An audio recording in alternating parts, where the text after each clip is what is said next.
In this chess video, we are going to look for some amazing chess tricks and traps in the Nakhmanson Gambit.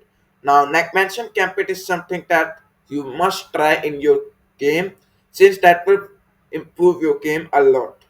Well, in this video, we look for Italian game variation by playing e4, e5, knight to f3, attacking the pawn, knight to c6, protecting it. Then comes bishop to c4, beginning with Italian game. Knight to f6, attacking the central pawn. In this video, first of all, we all look for d6 or knight to c3 in this position. But in this video, what we are going to do is we are going to play d4, directly attacking the center, like this. Now, first of all, you can make sure that the center is completely in control and both of our bishops are developed. Well, in this position, what many of you are going to say? In this position, if black captures the pawn, beginning with the Scotch game, what you can do in this position? And I'm very sure that many of you are going to say that knight can capture this pawn, right? Well, but in this position, knight is not going to capture this pawn, and instead, what we are going to do is we are going to castle. And as we all know that applying tactics is not better before castling, since king safety is more important than applying tactics. Where in this position we have protected our king from further attacks, and now we can try something like to taking this pawn, or we can try bishop over here and further push this pawn attacking the knight. That is can be some of our attacking. Well, in this position it's black turn and black plays knight cross e4, taking the central pawn. Well, now in this position, what we must do, in this position, the very easy reply comes knight to c3. And I'm very sure that you all are going to say that knight to c3. I mean, we are giving up the knight for free. Well, of course, you can see that in this position, knight is not going to capture it. So, of course, pawn is capturing it. And now what you can do in this position? Well, let's look for bishop sacrifice, where if black king accepts, then guess the move, queen to d5 giving a check, king goes to e8, and now don't be in a hurry to take this knight. Why don't you just have patience and look forward?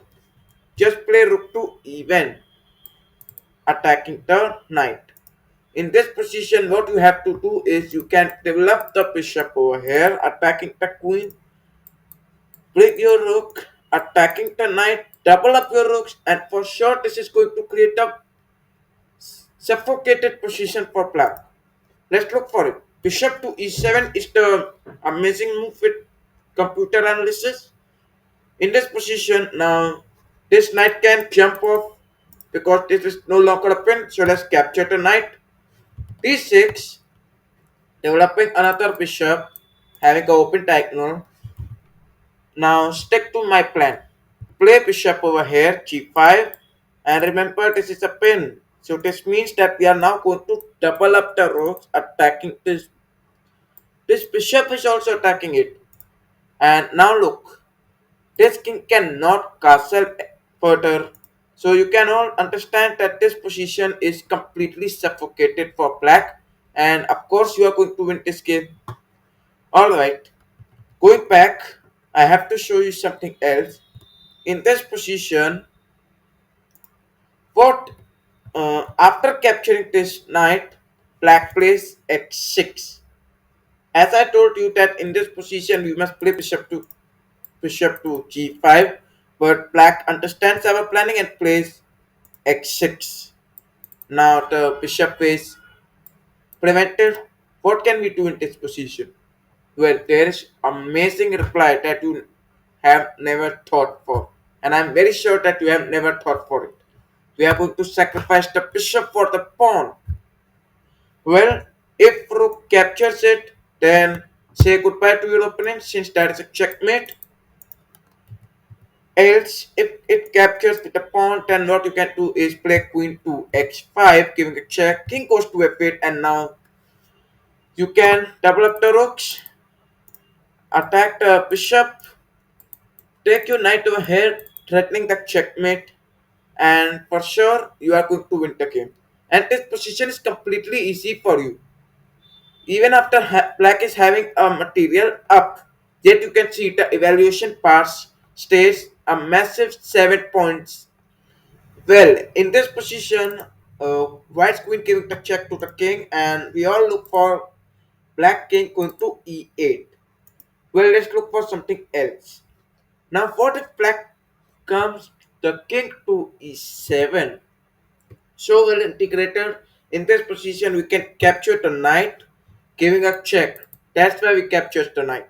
Although knight was free, we can try rook over here, but here we capture the knight since it is giving a check, which is a forcing move. And at the next move, we are going to influence our plannings towards black king. King goes to d6. Then there is the checkmate in just 5 moves. Let us look for it.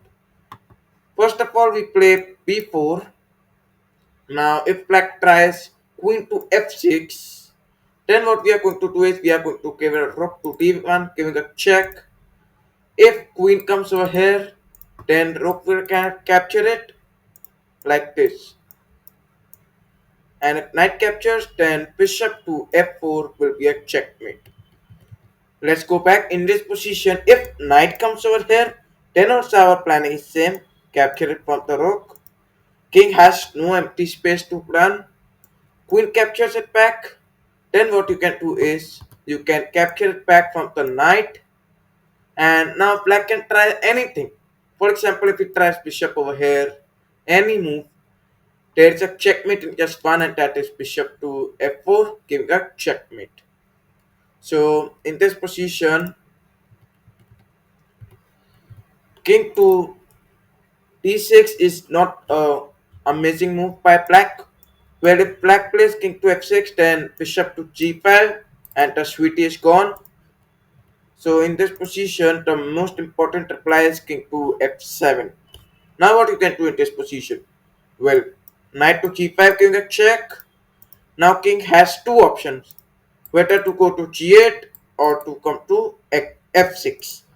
Let's look for g8 first. G8, then comes queen to d5 giving a check, and that's a completely mate. Let's look for something else. King to g8. Sorry, king to f6. Now what you can do in this position? Well, there is checkmate in just 5 moves once again.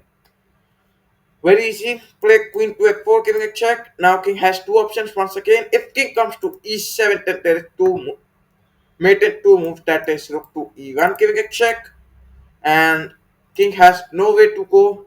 Knight comes over here. Queen captures it, and there's a checkmate. So in this position, king over here is a bad move. King comes to g6, and now what we are going to do is in just 4 moves, once again we are going to defeat your opponent like this by playing queen to f7 giving a check. King comes to x6. Now we play g4, and in this position if black tries g6, now why g6? Since there is a checkmate in 1 move, so if black tries something like g6, then what you can do? Well, there is a checkmate in 2 moves. Knight to e6 giving a check. Well, in this position, if black tries something like g5, then queen to h5 is a checkmate. Coming back to our position, in this position, we look once again giving a check where king comes to g6. Now, once again, capture it. We are going to capture the knight giving the check. Now, king has 3 options whether to go to f7, f6, or x5. Now, if king comes to x5, then what you can do is play g4, giving a checkmate in 1 move. So, king to x5 is the first move. King comes to f7, then play knight to g5, giving a check. And our idea is simple. If king goes over here, then in 1 move there is a mate. Otherwise, if king comes over here, then once again repeat the same activity. Queen to f4, giving a check. King comes over here. Queen over here, giving a check. g4, and at last we are going to checkmate our opponent. So in this position, the most common reply will be king to f6. Well, in this position, once again repeat the same activity. Bishop to g5 giving a check, and then at last you can win the queen. Now let's come back to our position. Well, as I showed you, in this position, black can capture from the pawn. But what if black captures from the knight and black has the idea for all the traps that we are going to apply? So in this position, at least we are not going to be a material down. We capture the knight, and if black tries to be greedy by capturing the pawn, then once again apply your tactics. Rook to e1 giving a check, bishop to e7, and then what you can do is you can play knight to g5.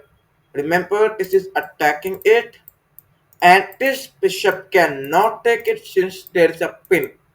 Now, as black, many of you are going to say that black must castle, right? Well, in this position, castling is the most safe move, but there is danger for it. Now, in this position, queen to h5, threatening the mate in one move, and there is no pin, so black bishop captures it, and then we capture from the bishop, and believe me, the poor helpless lady is now trapped and can be captured in the next move.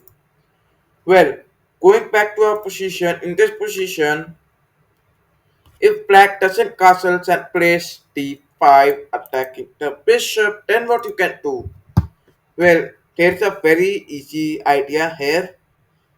What you can do is you can sacrifice the knight, and at last, if black king captures it, then take the pawn with the bishop attacking the king, and use your entire army in defeating your enemy king.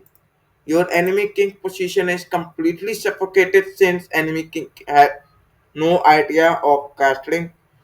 Enemy king, now what you can do is if black king comes to e8, then what you can do, play bishop to a3 attacking the bishop, begin with the queen to h5 move threatening the checkmate, and there are a lot of tactics that you can apply from this position. Now, as I told you, many traps as white. Now you will be feeling that what if you were black, and you will be confused that what we must do in this position. So well, in this position we can have two main replies. The very important reply that you must know is you can play knight to d6 in this position, attacking the bishop and attacking the knight at the same time. Well, in this position, don't need to be in a hurry since you are playing as black and white has a lot of counter attacks towards your enemy king. Well, rook to e1 giving a check it can be one of the main replies. Bishop to e7 developing the bishop and protecting our king. Now knight to d5 attacking the bishop. Now in this position, what you can do is you just have to exchange almost all your pieces because you are not in a good position as black. And in this position, after white captures the pawn with the queen, now you will be saying that this queen is attacking the knight. So why we must give up the knight? But remember, giving up the knight is better than giving up this pawn since we will have no safe position for our king. So as I told you earlier in the video, king safety is more important than let capture the queen, the knight. And at last the material is almost equal and you no need to worry about your material since you are a pawn up. Now what you can do is play d5, controlling the center, attacking the queen. And now this is a very basic position that you all got. And now you are completely free from any kind of traps that white can try against you. Well, let's come back to our position. In this position, after knight to c3, the if we look for capturing the knight with our knight, and remember, capturing from the pawn is never a good idea. Since, as I told you, there are many traps in that. So, black captures from the knight. Now, White captures it, and now there is no need of capturing this pawn. I told you why. Let's play d5, attacking the bishop. Bishop to b5, pinning the knight. And now what you can do is develop your bishop, and no matter black captures any of your piece, exchange your pieces, castle, and this is the best that you can do. Now once again, you are free from any further attacks by white, and once again, apply all your chess tactics. Think for the traps that you can try, and for sure you are going to win the game. So these were all the traps in the Nakhmanson Gambit, and this is the end of video. If you have any doubts relating the video, you can ask in the comment section. Thanks for watching.